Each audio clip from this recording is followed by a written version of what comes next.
ایک بار ایک جوان لڑکا زید جو ہمیشہ محنت کرتا مگر قسمت جیسے اس سے روٹھی رہتی، نوکری کے انٹرویوز، کاروبار کے منصوبے، سب کچھ برباد ہو جاتا۔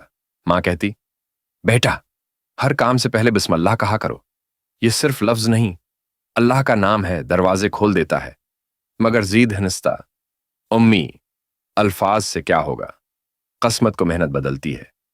ایک دن بہت اہم انٹرویو تھا، شدید ذہنی دباؤ میں زید نکلنے لگا۔ ماں نے دروازے پر روکا اور آنکھوں میں آنکھیں ڈال کر کہا، بس آج ایک بار بسم اللہ کہہ کر جانا، اگر کچھ نہ بدلا تو دوبارہ کبھی نہیں کہوں گی۔ زید نے بے دلی سے کہا، بسم اللہ الرحمن الرحیم، اور نکل گیا۔ وہ انٹرویو ایسا بدلا کہ نہ صرف نوکری ملی بلکہ وہی کمپنی اس کا ویزا اور رہائش بھی اسپانسر کر گئی۔ اور اس دن کے بعد زید نے اپنی ماں کے ہاتھ چومے اور کہا، امی، سچ کہا آپ نے، یہ لفظ نہیں، یہ اللہ کی رسی ہے۔